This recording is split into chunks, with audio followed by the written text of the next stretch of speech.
Welcome back to the Horror Academic, and I'm going to do something rare today. I'm going to talk about a remake that I really love. This is the remake of Night of the Living Dead, directed by Tom Savini from 1990.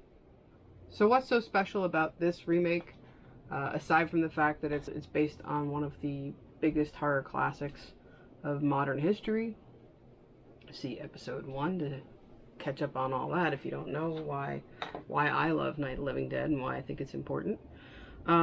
But the thing about Night of the Living Dead 1990 is that it is made very much with the blessing and guidance of those who made the original, and it's kind of passed down to Tom Savini, someone that George Romero definitely has worked with often by then and very much trusts. Plus, considering the last couple episodes, this kind of falls in line with that time period of the Romero world. So we've just done Dark Half, Monkey Shines, and now Night 90. And I say this is the next film in Romero kind of land because Romero did produce this film and he wrote the script. So it's still very much based on the screenplay that him and Russo did for the original, but there's some definite updates, some modernization, some changes, some things they wish they'd done different, and quite a bit of room for Savini to add flares that perhaps they hadn't thought of that could make this one stand out differently from the original. Of course, the biggest difference is this one is shot in color. But let's talk a little bit about why this movie was made. So, like I said, if you go back to episode 1, I'll tell you the whole deal about the copyright issue with the original Night of the Living Dead. Due to a title change, which I think in more recent documents and documentaries, we talk about Romero's title, Night of the Animus, but in the extras for this movie, they talk more specifically about the title Night of the Flesh Eaters, how they got kind of like a cease and desist because there was already a movie under that title. And the last minute change to switch the title to Night of the Living Dead, which inadvertently cut off the copyright in that title page. So ever since 1968, when the movie's released, they realize they have a small problem, which becomes a bigger problem, which was they're not making any money off this movie because people think it's public domain and they are widely overproducing it. And definitely by the time of the 80s and the 90s, in the VHS boom, you know, you could buy it for $5 at, like, I don't know, I'm trying to think of stores back then, Kmart. I could buy it for $5 at Kmart. I know it because I probably did it. I know I bought $10 copies, but yeah, so there was a million copies out there. So the initial reasoning to say, hey, let's make a remake, Russo takes credit in this, at least this documentary, for the idea of, well, this will help us get rights and at least make money off the name Night of the Living Dead because we, John Russo and Russ Streiner, will be the executive producers on the film, Romero the producer and the writer. So the three of them, this is kind of an investment in the title Night of the Living Dead and them keeping their hands on it.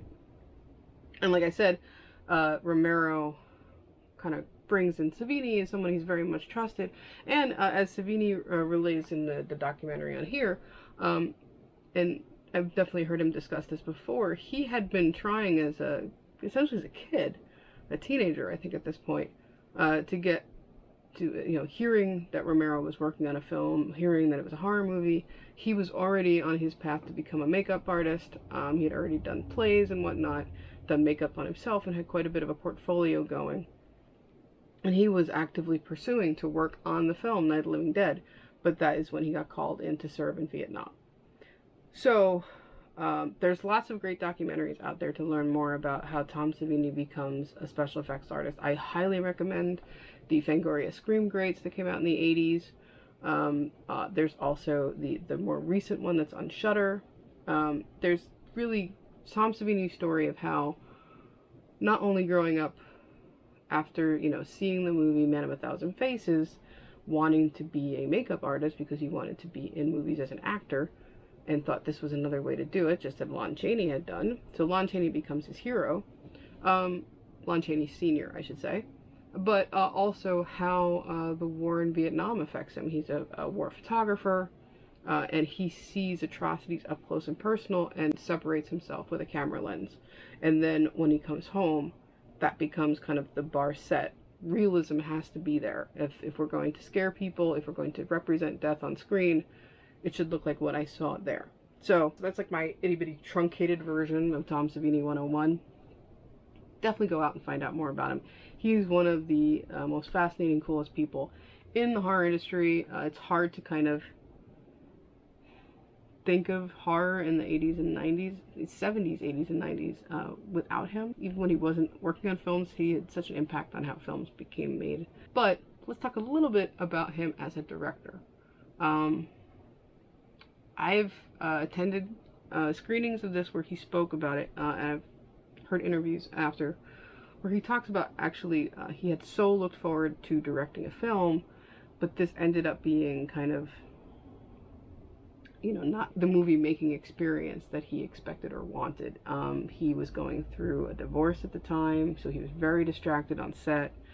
He had hoped to be more hands-on, but he picks a very good crew of guys that he's worked with on many films at that point to take over the effects side, so he feels kind of confident in their abilities. Also, of course, MPAA, as he says, kind of targets him with this film and, you know, says no to so many things that he put in it because of him, and then he said he felt that he was, you know, kind of wrongfully, you know, over edited because of that, and that they just basically anything with a headshot had to go, anything, you know, and it's a movie about killing zombies, so think about that. So where he had intended the movie to look very different, he comes out almost very tame compared to what he had hoped for, but he does, you know, reflect on it now and say, you know, but it's effective because of that. Your brain fills in gaps, he understands. But, yeah, he doesn't have the fondest of memories of making that film. In past discussions I've heard with him about it, he's lightened up a little more now that he realizes people do really like this movie. And, you know, he appreciates that. But, yeah, this really marks him, you know, kind of like trying to step beyond just being, you know, the king of gore to be more of, you know, an active filmmaker. He's very much kind of expanded his roles in acting, but this was kind of, you know, a point of him saying, you know, yeah, I want to do more behind the camera. So all that being said, I think it's still a very effective film, even if it's not 100% the film that he had intended. I appreciate a lot of the things that Romero debatably, I don't know how much influence Russo or Streiner honestly had in what the film itself was going to be, aside from kind of that initiative to make the film happen as investors. But it was still shot in Pittsburgh, so they were very much on hand in that way. I mean, Romero's script isn't updating, like I said. There are definite changes with, you know, plentiful nods to the original. Obviously, we're talking about a crew of people having to survive the night in a farmhouse. We'll talk a little bit about what they do differently in this version to kind of enhance the other moments that happened before and after that. And the quick things that they do to kind of throw the viewer off who's very aware of the original. I think that's one thing that Savini does well in this, is he kind of likes to play with your expectations, and you're kind of assuming as a, you know, a fan going in there like, I know Night of the Living Dead, I love Night of the Living Dead, George Romero's making, Tom Savini's making, yes, I want to be there. So he's assuming you've seen the movie many times, so his ability to kind of take that and kind of guide you in, making you think you know what's going to happen, these subtle changes have that much more impact because of it. So let's talk a little bit about who's in the film. One of the most iconic characters of Night of the Living Dead, I mean, really, it comes down to kind of a trio of the most, you know, memorable characters, being Johnny, Barbara, and Ben. Let's start with Johnny. He's kind of actually the smallest character, and particularly in this version, Johnny's, like, I feel like that whole opening happens so much faster, just moves ahead so much quicker than the pacing of the original, to kind of get to what has to happen for Barbara to move on. So Johnny's played by Bill Moseley. Bill Moseley, we mentioned before, Army of Darkness episode, we talked about him.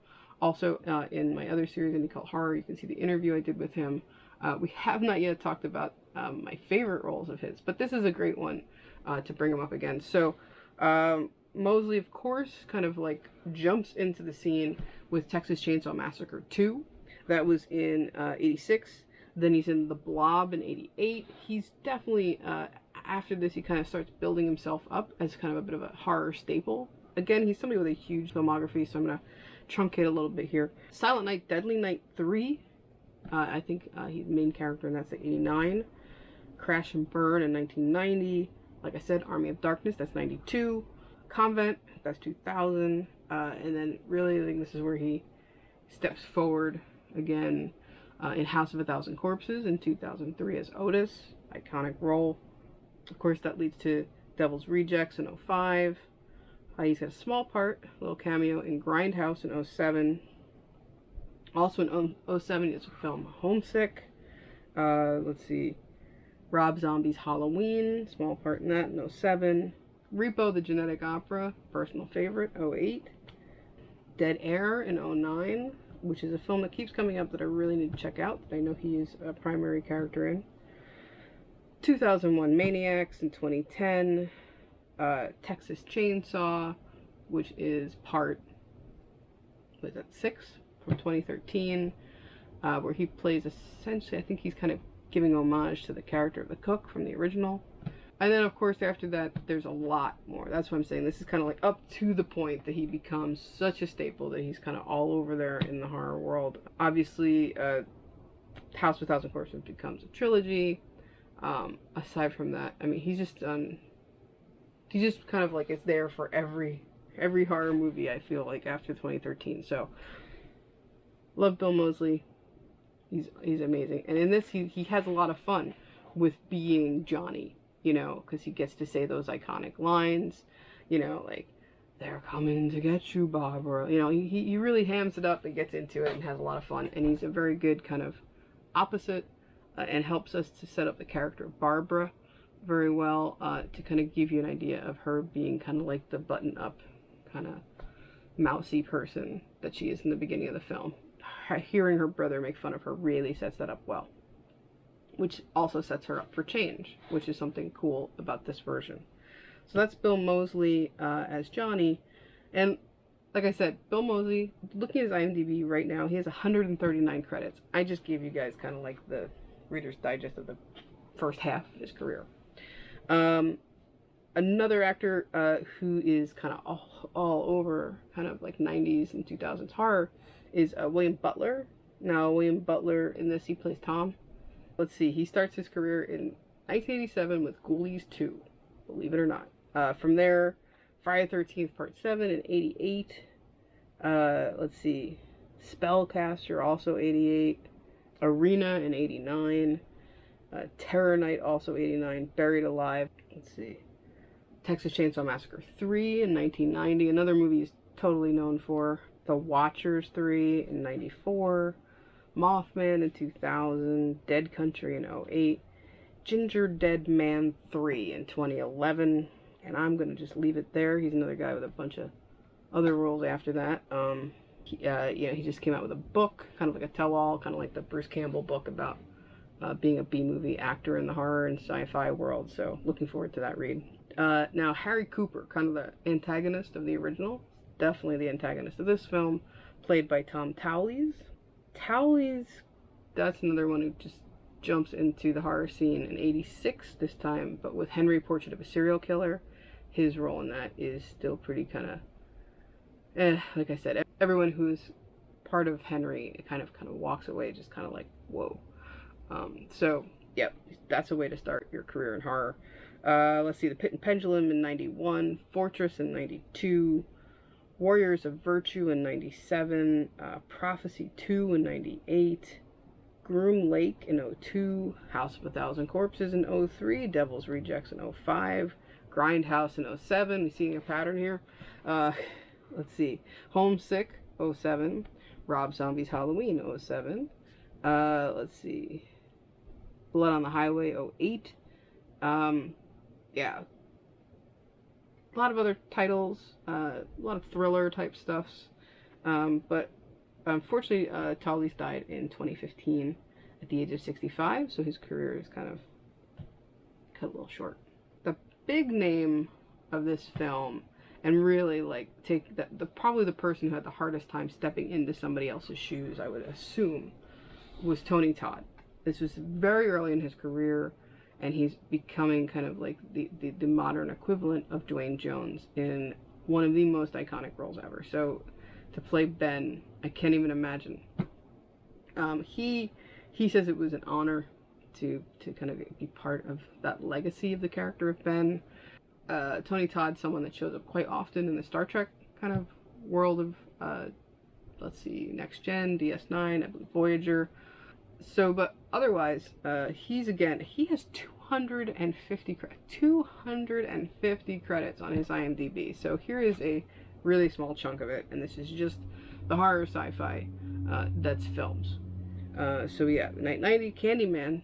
Of course, you can't even think about Tony Todd without thinking of like the other most iconic role ever of Candyman, right? So, and he becomes synonymous with that character for so long, up until like last year, right?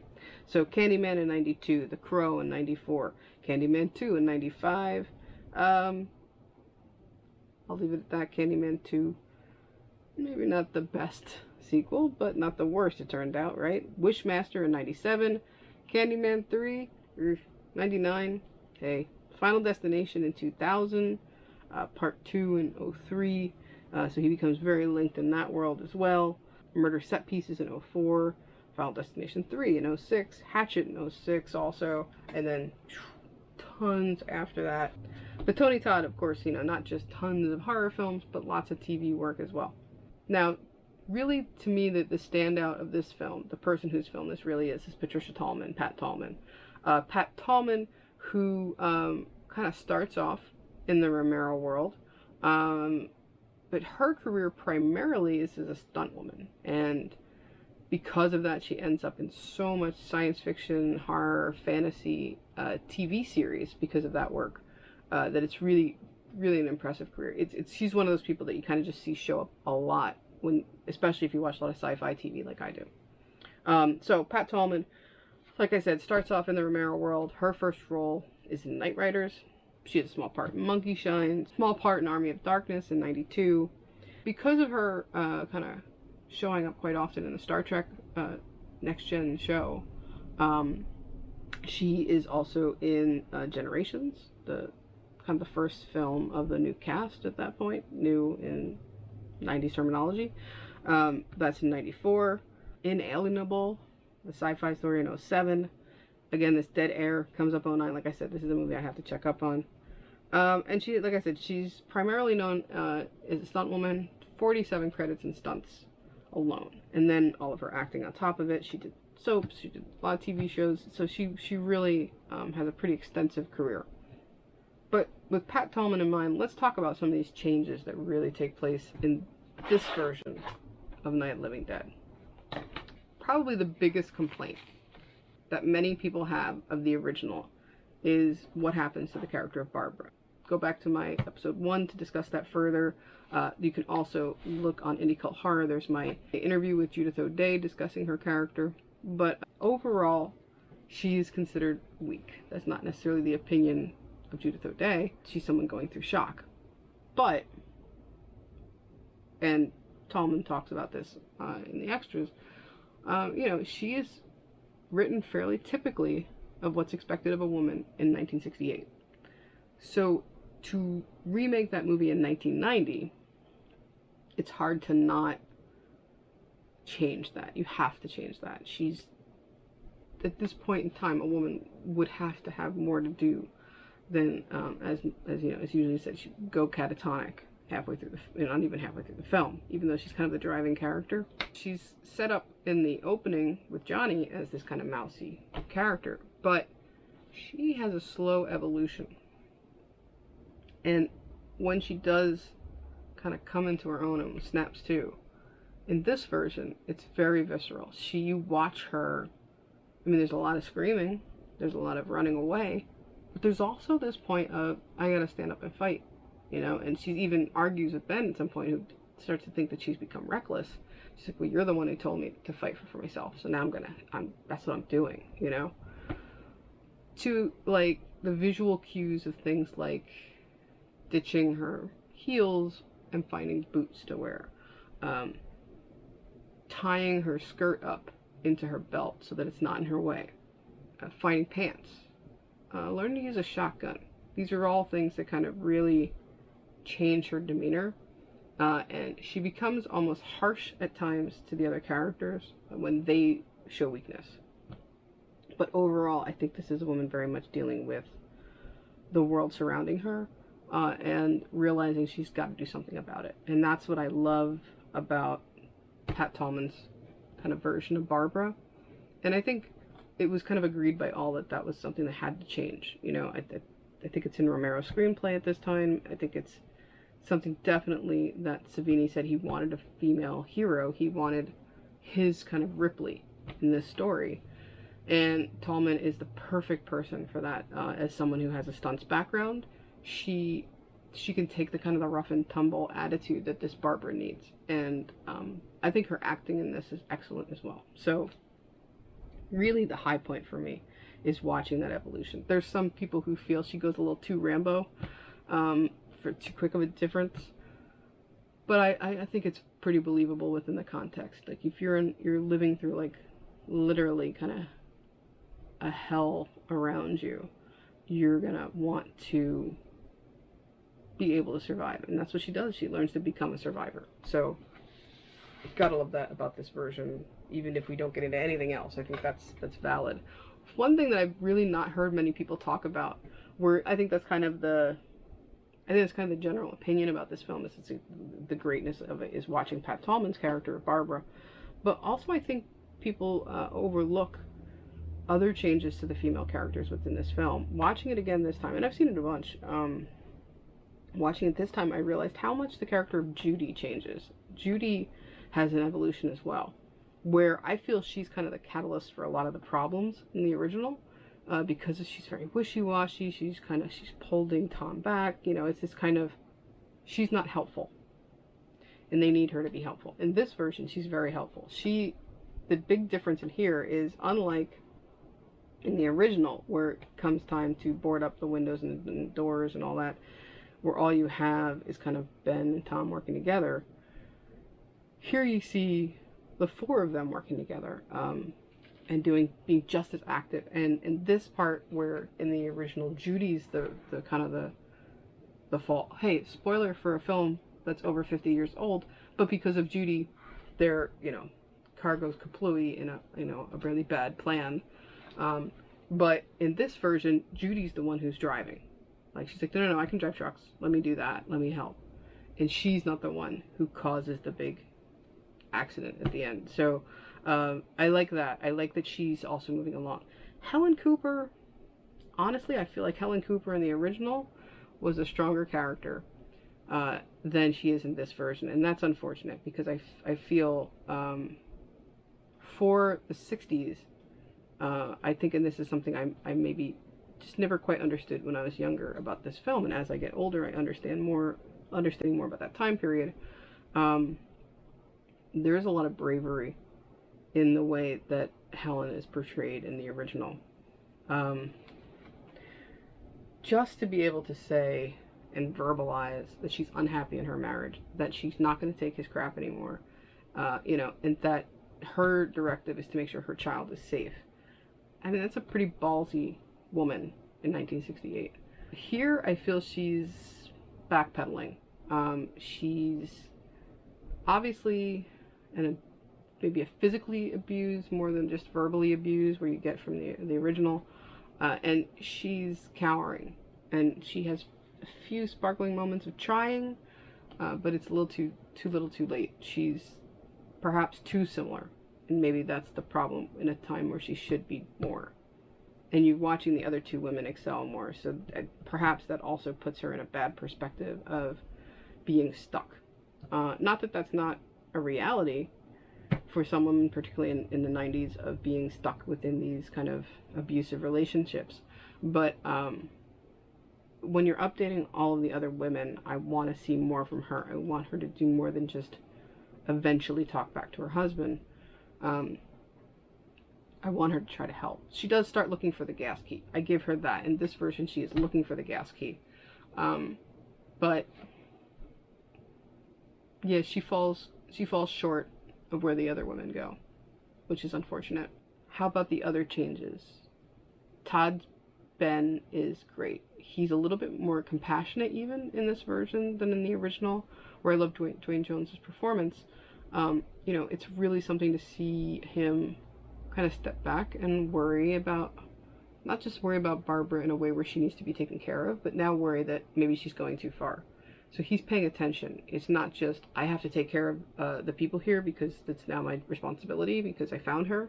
No, now it's the, how are you coping, and are you coping all right, and are you going to make it through? You know, I think I see more of that progression. But he's still, and I think in this version more than in the first, where in the first, his, you know, the fact that he's a black man is not discussed. It's not, you know, there's the debate over, was that because the script had not been custom made for a black actor, like maybe it should have been. But in this version, it's kind of out in the open. Tally's Cooper has no problem, you know, making it clear, like, so you don't look like your neighbors. You know, are you really from around here? You know, like, so he's got a chip on his shoulder, and he'll use that as part of his kind of fight back. He doesn't hold back from that. There's some weirdness when you get to that character of Cooper.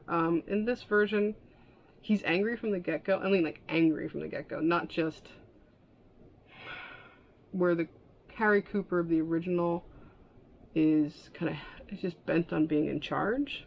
And, you know, I mean, is that a male privilege, white privilege kind of character? In this version, he's all that on top of just being an asshole. I mean, where I think Harry Cooper in the original, yeah, there's some of that. I don't know, maybe just the fact that he's, like, dressed like they were going to a party. The fact that he's wearing a suit and tie, maybe there's something about it that rubs me wrong from the get-go. And then you have this moment where he goes from, like, cursing everybody out and just not caring what he's saying to start talking in phrases that are just kind of repetitive and silly. So I feel it has, like, this air of, like, made for TV. And this is a script issue, I'm sure of it, where he stops cursing and starts using kind of, like, fake cursing, and it just kind of comes off kind of silly from someone who's obviously this full of rage, you know. But it's like he's self-censoring after he's already known them for half a day. I don't know. It's weird. So that's one of my qualms.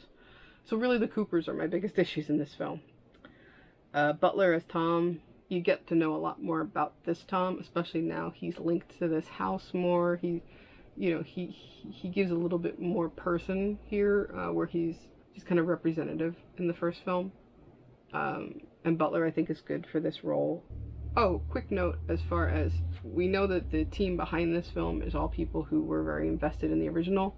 One of the producers that is not, I believe, as associate producer, is Christine Forrest Romero. Now, this is definitely the end zone of her time with George, but she is also one of the producers on this film, which makes her one that's not part of the Image 10 original producers. So, just interesting kind of her insight within that. Some other beats within the story that I thought were interesting. Everything that happens in the opening sequence is really done, like I said, rapidly and quickly. Like before the opening credits, we've already seen, you know, Johnny and Barbara go to the cemetery. It's a different person in their family. They're not going to see their grandfather. Now they're going to see an overbearing mother, her grave. That whole thing, their whole sequence up till Johnny's death and her finding the house, all happens before the opening credits. So I think we're really hustling to get this story going. Also, which is really cool, and I apologize for this kind of, if you haven't seen this version, this spoiler might be a bit, like, you might want to fast forward 30 seconds here. I love that there's a fake out, because he knows you're expecting kind of the Bill Heinzman, zombie entrance from behind them. So he has this kind of fake out, just this kind of weird, crazy guy who you think might be the zombie. But then when he turns around and leaves the frame, right when he's about to turn around and come back, bam, you're hit with the actual first zombie. And I love that. That was really smart. Like I said, it's Savini playing with what your expectations are of a remake of a film you know really well. is he's gonna mess with you in there. And I thought that was like the best way to set off everything in motion and tell you like, okay, so you don't know everything in what's gonna happen here. So that's hats off. That's an awesome way to start. Oddly enough, most of this film actually takes place during the day, which is weird. When you think of Night of the Living Dead, like everything happens at night. So much of it happens in the day. Maybe it's just more obvious that it's the daytime because it's a color movie instead of a black and white movie. But they still, I think the music and the use of shadows really work to kind of still keep it creepy the entire time till we get to night. So that's a good save kind of in the timeline of your storytelling in this. I think another thing that Savini kind of tries to do in moving things along quicker is gets to the point really quick that, hey, shoot it in the head, it's dead. Because it's like, everybody out there knows that. Let's get to the point that people in the story know that, and let's just make that happen fast. I appreciate that. Then there's so many call-outs to like lines from the original. Of course, you can't have Ben not say, you know, you be the boss down there, I'm the boss up here. You know, it's like, you need to hear those words, right, in this film. So Todd does it great. I love that. Of course, this also comes up later where some of the cameos we see in this film is Chili Billy does come back. So he was in the original, obviously, Laurie Cardell's father. And he is again interviewing the sheriff. But the sheriff this time is played by Russ Streiner with an eye patch. And he has to give the iconic line, they're dead, they're all messed up. Gotta have that line in there. Also, kind of like in that same, this is all in that kind of post portion of the story where they're with the posse. Barbara in this version is still there. And she gives the line, you know, they're us, we're them. And that's kind of, I believe, a great nod to not only the original, but the kind of looking ahead into what's going to happen in Dawn of the Dead. So, it all works really well for me. Like I said, we see 4 people working together as opposed to 2 with the occasional Cooper. I will also say about kind of the new Judy, the Judy in this version, she does go through the process that Barbara went through, but at a more rapid pace. You do see her screaming in fear, you do see her in shock, but she pushes through to still be helpful. She's still fighting back, she's helping to barricade the walls, like, so she goes through the Barbara process much more like what we were expecting than Barbara does in this version. There's a lot of other like little moments of people that are definitely part of that Romero world. We have actor William Cameron. There's a moment where Cooper finds a television, turns it on, hears a broadcast, and the newscaster is William Cameron, who was in Day of the Dead and Dark Half. So, you know, we're still seeing that kind of crew of Pittsburgh folks. Speaking of him being the newscaster in this moment, this film goes through a bunch of versions of what's the suspected cause of what's happening. I mean, in the original, they go to DC because they have to hear what people are saying, you know, in the debates in government about it. But in this version, it's kind of mostly through this word of mouth and the news, similarly.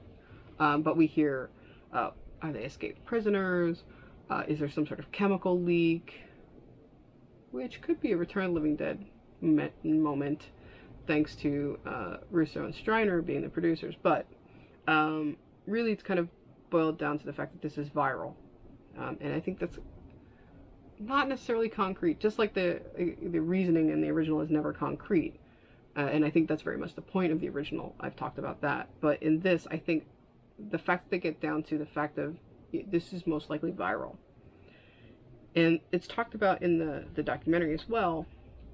I think Butler and Savini talk about the fact that, you know, this is 1990. They're very much in a world where the new thing that everyone's afraid of, it's not, you know, communism, it's not, you know, necessarily war, it's AIDS. So the fact that they've updated the story to what would scare audiences in 1990 and to say that it's viral, oddly enough, would scare the crap out of people right now too, but a very different virus that's talked about. So the idea of germs and viral kind of infection is very much propelled by the world that they're living in at that time. So that's very interesting. Another kind of known Romero world face that shows up, we see a lot of people who become zombies in this one. Roy Frumkes, who kind of shows up kind of watching and hanging out around the sets.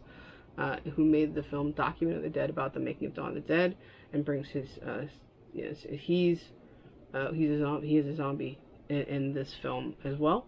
So that's a cool note. We see one of the people, they said that Savini says basically they put out a casting call that we need 3,000 zombies, and they had too many. So many people showed up. But I love that one of the zombies walking past, and it's walking past the camera in front of it, almost not identical shot, but in a similar fashion, is a naked zombie. So just like how they hired an artist model to be the one naked zombie in the original, I like that there's kind of like an ode to her. Also, I think there's moments where you see kind of like a callback to Marilyn Eastman's zombie in the original, and how she's eating kind of worms and kind of centipedes and things like that off of a tree. We see that, but we also see the kind of ramping up of this version where there's zombies eating live mice. So he's still pushing those boundaries, and wouldn't be Savini if he didn't. That's what he does. Another kind of call out to the original, Ben sees a trowel hanging on the wall in the basement. And of course, trowels, iconic in the original as well. So it's not used as a weapon in this one, and it is the same place where Cooper's daughter is, but just the fact that it's there, that's that little, we know what you're thinking kind of nod, and I love that stuff. Oh, right, another one of the iconic lines is it's another one for the fire, right? Another one for the fire. In this one, okay, so these are some definite end of film spoilers here. And these are two deaths that are very important to this version, and in kind of, I don't know if righting the wrongs of the original, that's not the right way to say it. This is more the idea of updating the original, and perhaps, again, nods to the audience that knows the movie well. When Ben is killed in this film, he's already dead, so he's already a zombie, and that's not that it justifies his death in the original, but it rationalizes his death in this one. Because, yeah, every time I show Night of the Living Dead to students, the first thing they say is, well, why didn't he just yell or wave his arms or scream? They would know zombies don't do that. So, in this version, yes, the posse gets to kill him, but he's already dead. The one that's even more impactful for me is that Cooper has a whole counter-argument in this film of, well, then I'm going to go wait in the attic. And while it's really, when the shit's hitting the fan, he hides in the attic. And in this one, when the posse comes around and Barbara's part of the posse, or Barbara's kind of like tagging along with the posse at this point, Cooper pops down and she takes care of him. That's the audience shooting back, and it's just, for her to finally, like, she's just reached that level of being kind of like cold and badass because of, being surrounded by these guys who are not having fun with it. Like, when she gets to the rednecks in this, it's everything that the rednecks in Dawn of the Dead are, and worse. It's closer to what you see people in maybe Land of the Dead being, and I'll talk about that. But, her shooting Cooper is kind of the defining kind of like, yeah, Barbara's done. There's no need to take anybody's shit anymore. She survived and she's good. So, she's the one who gets to say, here's another one for the fire. And I like that. So yeah, total spoiler, sorry. But it's important that in this version, to me, Barbara survives the night. In the original, no one does. In this one, only Barbara does. Right, so as far as I said, like how in some ways it's this kind of like gateway between the rednecks of Dawn of the Dead, the kind of military goons of Day of the Dead, and the general public's opinion of zombies by Land of the Dead. This film very much is kind of a gateway between, I guess you could say, Romero's two zombie trilogies. It is kind of like that passing of the torch, but it also frees him to move on. And I think things just get darker. And this film starts that pattern as Romero as a writer of making that world that much worse off than it was, say, in Night, Dawn, or even Day. By Land, particularly with Diary and definitely in Survival, there's just this bleakness. And bleak is the word I use to describe that period of his zombie films, and I think it starts here. So this is, like I said, that kind of stepping stone between those two trilogies, and him as the writer is setting that up. Let's talk a little bit about the versions of the film we have. I did rent it. This is one of those movies I totally remember renting as a teenager when I was working as a babysitter and watching once the kid was asleep. So that's my kind of like forever memory of this film. But so there was the DVD, and when the DVD came out, this is by Century, the Columbia Pictures Century Media version. In this one we have interactive menus. Remember when that was a feature? Digital remastered audio, anamorphic video, production notes, director Tom Savini audio commentary, the Dead Walk making of featurette, theatrical trailers, talent files, and scene selections. Again, that's an extra. And then the Blu-ray that I reviewed for this is essentially the same, I'm going to say. Yeah, I guess these are the same. It's the Dead Walk making of featurette, same one. Director Tom Savini's commentary, and theatrical trailer. So yeah, they're essentially the same. The picture quality on this, I just feel like this was worth it, the upgrade for that. The sound was really amazing. It's a very cleaned up print, and I for no other reason to upgrade, I appreciate that about it. So I do highly recommend this. This is, again, Century Film Corporation, Columbia Pictures edition of the film. It's not not really out there as a special edition, because like I said, it's the same as this DVD copy. I'll note that yes, years ago we got the DVD signed by Pat Tallman, Bill Moseley, Tony Todd, and Tom Savini. Now, just a couple weekends ago, as you can see by my t-shirt, I attended Living Dead Weekend 2022, which was a Night of Living Dead 1990 reunion, which was pretty cool. And again, got this new version signed by Patricia Tallman, Tony Todd, Bill Moseley, Tom Savini. The only difference this time is that we had not met before William Butler, so I thought it was pretty cool to do that. And of course, that convention was held at Monroeville Mall, Zombie Central, USA. So, okay. So I do recommend this version. Do you need to upgrade if you have the DVD? Maybe not. I could imagine holding off for a special edition. I would have thought it would have been around now because it's an anniversary year, but we shall see. Perhaps in 8 years. That's a long time to wait. We'll have some extra super duper special edition.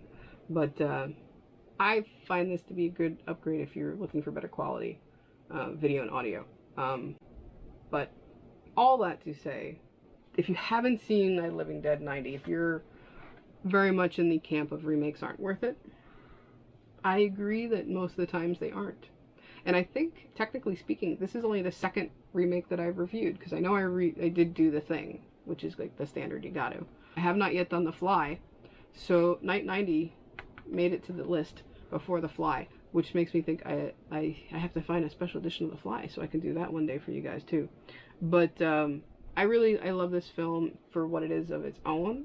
I don't necessarily feel that you need to compare it to the original, because there's some iconic moments in the original that won't, even as much as you get close to them here, they're iconic because of how they were done then. Where the original was a passion project to try to launch careers for people in the industry, and it very much did.